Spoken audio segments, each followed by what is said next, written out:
All right, guys, I found some ice today. It's actually like 34 degrees right now, and the road coming in was just slick because it's ice and it's starting to melt on top. But I was able to skate my way in here, and today I thought I'd do a video talking about Garmin Panoptix and whether or not it's worth the financial investment. So I'm going to compare that $2,000 Garmin Panoptix, and if you get the live scope, it's actually closer to $3,000, with my Humminbird Helix 5 G2 ice unit, which will retail for about $500. So is it really worth making that extra investment? In what situations do I think the Panoptix actually pays off? And is it really necessary for everybody? I don't think so, but it might be for you. So hopefully we'll be able to address a lot of your questions in this video. First, I gotta knock some holes in the ice.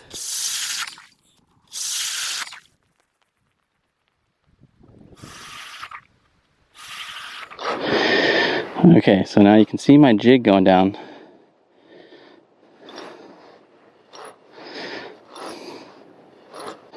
Oh, here's fish.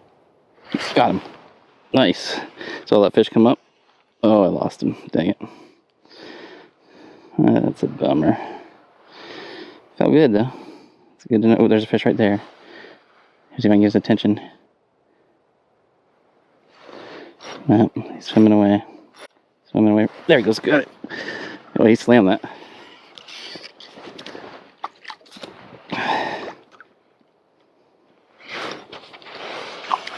There we go. Nice brookie. All right. Check that out. Nice fish. All right, let's get this girl back in the water. She was hungry. There she goes. Okay, so if you look on your screen, this is traditional sonar. This is the Humminbird Helix G2. Great little ice sonar unit. We got an ice transducer here. And so you can see my jig dropping down as I go down deeper. You can see the action on the jig as I move it up and down. You see a little bit of interference here on the top, but that's just from ice stuck to my fishing line. Okay, so this is what traditional sonar looks like, and this is how it works. What it does is it projects a three-dimensional cone out from the bottom of that transducer down, and when anything that comes through there that reflects the signal back, it gives you a return. If it's a big object like a fish, it'll show up like a big broad red band. If it's tiny like my little jig there, you'll see it's just very small. But it's a one-dimensional image. So when I say one-dimensional, I mean it's taking a three-dimensional image, a cone, and flattening it all down to a singular line. So everything on this side is current. This is what's happening right now. This is all history. So if I were to drop down two lures to the same depth, I can't differentiate the targets because it flattens them all out. If a fish comes in at the same depth as my jig, I'm going to get on the outside of the cone, I'm going to get a signal, but I'm not actually sure how close that fish is to my lure. I can guess based on the intensity of the signal, because as the fish gets underneath the transducer, the signal is going to be stronger if it gets more closer to the center of the cone. But that's it. I can't differentiate multiple targets because this is just one-dimensional. But it's still very powerful because I can tell what depth I'm fishing at. I can see fish coming in. So the cone is relatively narrow on ice fishing transducers. It's usually anywhere from 8 to 15 degrees wide cone, which means in 13 feet of water, maybe the cone is 3-4 feet wide at the bottom, but up near the top, it may only be a foot to 6 inches wide, especially as you get tight to the cone. So I have a very limited view of what's going on underneath me. I'm really just seeing what's happened straight underneath me, especially in shallow water fishing. There's fish. Looking at it. No, he went away. See that? Came up off the bottom to look at it and went away. Oh, he's coming back. There we go. Got him. Nice. Pretty little brookie. Here, Matt. I always have to make noises when I release my fish. It's just something I do. I always go, whoosh. Sound effects are important. I blame that on my dad. He always did that stuff. Okay, I'm going to show you what I was talking about, not being able to differentiate two targets. So you can see my first jig is down there at about 7.5 feet. Now I'm going to drop another jig down the same hole. Okay. So you can see the other jig going down. Now once that jig gets to... I can separate my two targets right now, right? Because I'm at different depths. But if I'm at the same depth, if I take this one down to 7.5 feet, now I can't separate my two targets, right? Because it's flattening out the two, because it's flattening out the dimensions. Now I have no target separation. So if a fish were to come in and grab the left one or right one, I don't know which one it's going for. All I can tell is that there's a fish at the same depth as my lures, but I don't know which lure it's after, and I don't know how to respond. So, you know, this is why if you're in an ice shack with somebody, or you're fishing with your kids and you're sharing a hole or fishing really close to each other, it's hard. You both can't fish at exactly the same level because you're not really sure which lure is which and which fish the which lure the fish is targeting. And this is where Panoptix really sets itself apart. So let's get the Panoptix up and running. So the Panoptix, the screen is nothing special. It's just the same type of head you would use for any traditional sonar. There's just certain ones that are compatible on Garmin with their Panoptix system. But you get this weird big device here, and this is your transducer. Right now I have it in down view mode. I'll talk more about the forward view in just a sec. So I usually drill 2 holes because this thing is bulky and takes up space, and you get fish wrapped on this thing all the time. So what I'm going to do is I'm going to go ahead and insert that into that second hole, and immediately you're going to see a very different look on the screen. I have to back it off here. Okay, now you see there's a big difference here.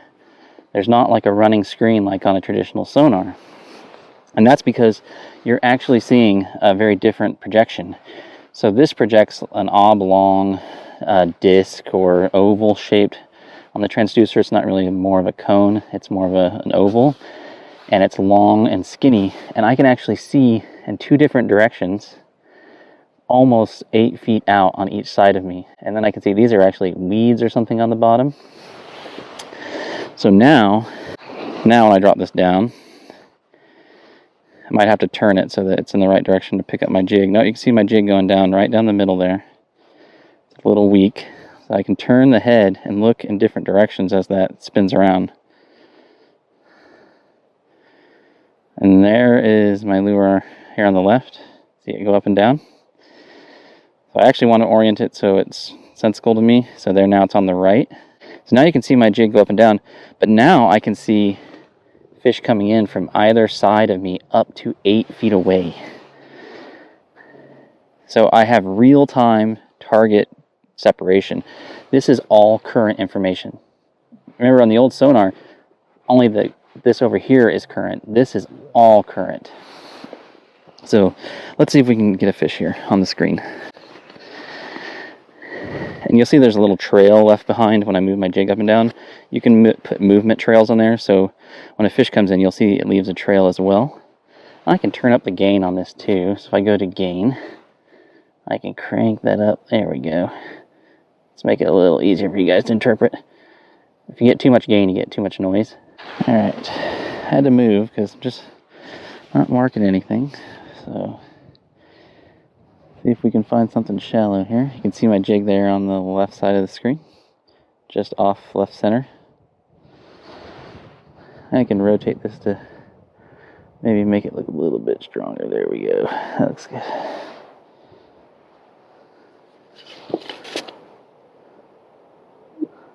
You can see I rotated a little bit there. I saw some weeds. There's a big weed. See that big weed sticking up? Or a log? Okay, let's pull that back so it's centered on there. You can see some boulders off to the right. Oh, here's fish. See it? He's coming in from the left. He looked at it. Now he's coming back. Nope. Swam away. Oh, he's coming back now. Nope.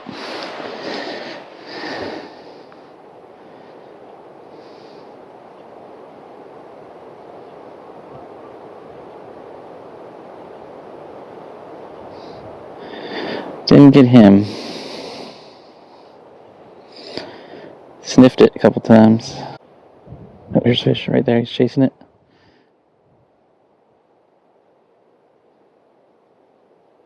Come on. He's chasing it. There we go. Got him. Nice. So you can see that fish. He came in from the left and he came in from the right. And he swung back around. Came straight in. And both times they came from the left. So that kind of gives me an indication that they're coming out from the middle of the lake out that way rather than coming from shore, which I have this pointing. A nice little rookie. Beautiful little buck. Back in the water. There he goes. Hey, turn around, buddy. There he goes. Ah, that's cool. So you can see it's a really nice system in which you can see fish coming from a lot further away. You can really interpret a lot more. Now I'm going to show you. Okay, so you see my first jig down there on the left. Now remember when I showed you in the other sonar, when I dropped 2 jigs down to the same depth, you couldn't differentiate them. They look like the same target. But now, look what happens when I drop another jig down. Now you can see both targets. I might have to adjust it just a little bit so we can see both of them. There we go.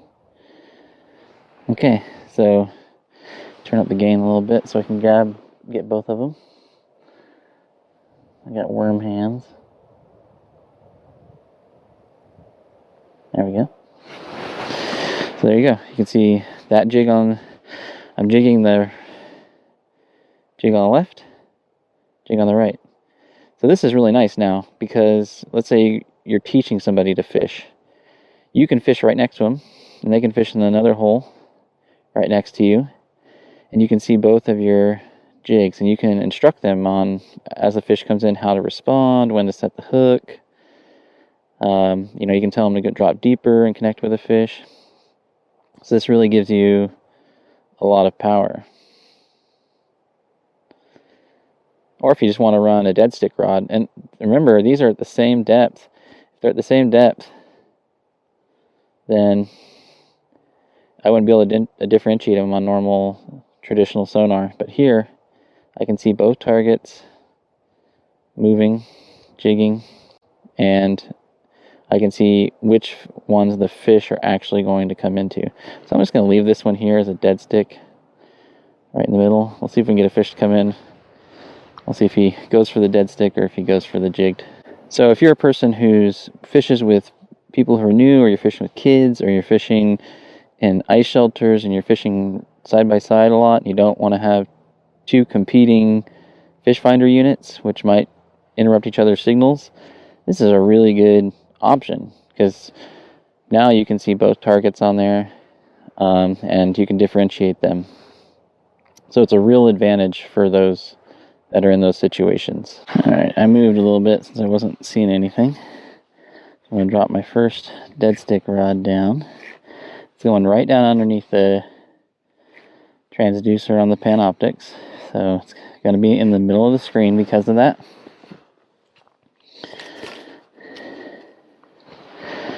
And then I'm going to leave that hanging at about 8 feet. And I'm going to drop the other one down, my jigging rod. I have my transducer backwards, so I'm going to rotate it. There we go. See if we can get it set up. You can see how much more interesting the bottom is here. I can just barely see that jig going down, so I'm going to see if I can, there we go, I can see the line and everything. Oh, here's a fish. Ooh, he's going after it. There we go, got him. Nice. Ooh, feels like a good one.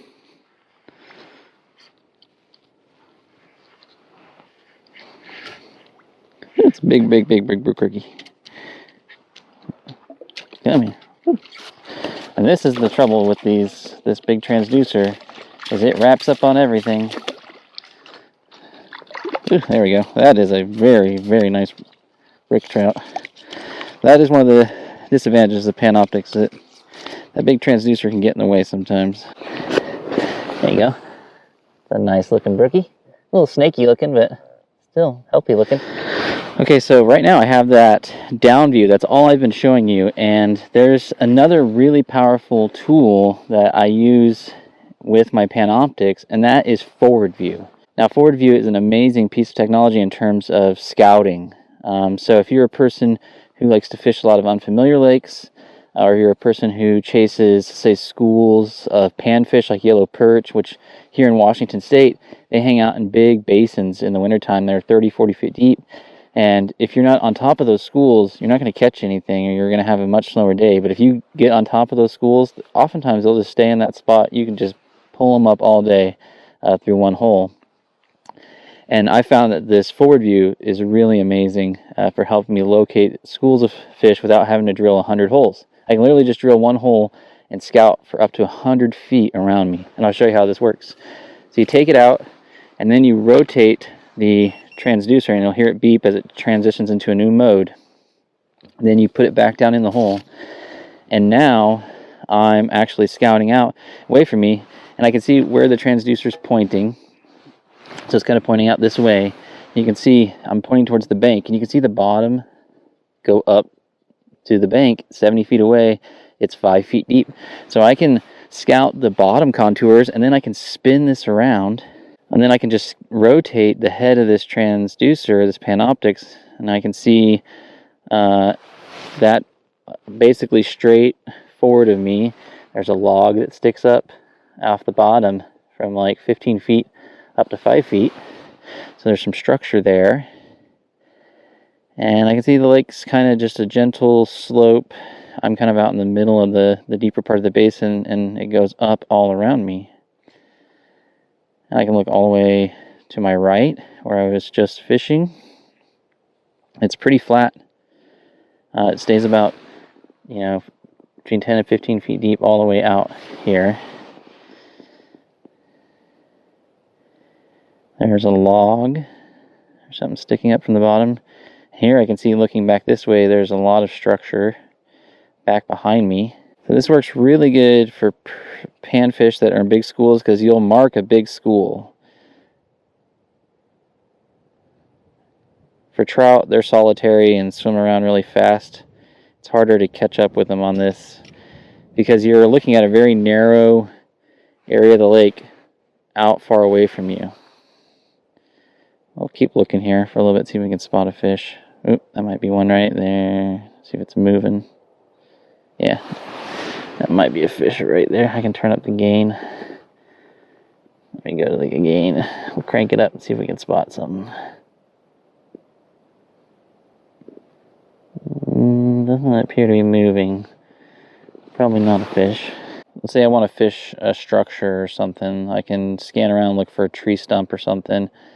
And let's see if we can find one. Right there, right? So I can see, in 20 feet in that direction towards the camera, there's a big log or weed sticking up out here, up to 6 feet, So if I was looking for a crappie or something like that, I might walk over there, drill a hole, and start fishing that. So another thing to consider is just how big the Panoptix unit is. Obviously, this is a 7-inch screen versus a 5-inch screen on my Humminbird here. I don't think they make a Panoptix head that runs on a 5-inch head that runs on it, but don't quote me on that.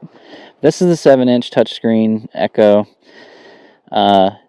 It takes a much larger battery to run the Panoptix. It's just has higher energy requirements because of the nature of the technology. So, it comes with a 10 amp hour battery. That's a sealed lead acid battery. You could upgrade that to lithium, but it is hefty. This whole thing weighs about 10 pounds.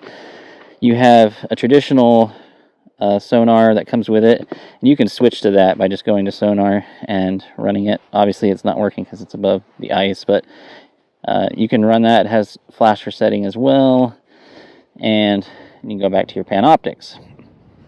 Now your Panoptix transducer is huge. Look how big this thing is. It's on this rotating spindle, I guess, with a handle. And you can add more segments of pipe to it. So if you're fishing in, 2-3 feet of ice, you can get down below the ice. But you got to get this below the ice because the way that cone spreads out, if you're up inside the hole, it's going to block your signal. This whole thing, it probably weighs close to 10 pounds with the battery and all of the tech. My little Humminbird, granted, it's a smaller screen and it's running on a lithium battery now. This thing weighs couple pounds. I mean, I can toss that thing around like it's nothing. This thing will tie your arm out all day carrying it around. Obviously, like I said, you can upgrade the lithium battery and shave off several pounds, but it's a much bigger and bulkier thing to transport. So I end up having to always use my sled if I'm going to use my Panoptix. Whereas if I'm just going to hole hop that day and use traditional sonar, then Hummingbird's probably the way to go. So you might take that into consideration. Well, I hope that answers some of your questions about if Panoptix is worth it. I think it's an amazing piece of technology, but if I were primarily fishing lakes that I knew by myself, fishing primarily shallow lakes, I don't think the investment, the additional $1,500 would actually be worth it to me. I still find myself reaching for my Humminbird all the time, especially when I'm just going to familiar lakes, targeting trout, because then it doesn't really matter. I'm not going to use it to scout big distances. I'm just going to go to the areas that I know trout pass through and hit them. But when I find myself in those big deep basin lakes, or if I'm taking out somebody new, or I'm going to be fishing in the ice shelter that day with my wife, then I'm definitely reaching for the Panoptix. So you'll have to make that decision. Is that additional, $1,500, which is a lot of money, worth it to you? Let me know what you think in the comments below. Do you think that that's worth to you, or what are some of the other features that you found might be useful to you or not useful to you? Anyways, I'll put links to the Garmin Panoptix that I'm using below so you can do some more research on it. And I'll put some other videos too about my Humminbird, how I set that one up at the end of this video. Hope you guys have a chance to get out on the ice and enjoy some awesome ice fishing this winter. And I'll see you next time. Just remember, fish smarter, not harder. Bye guys.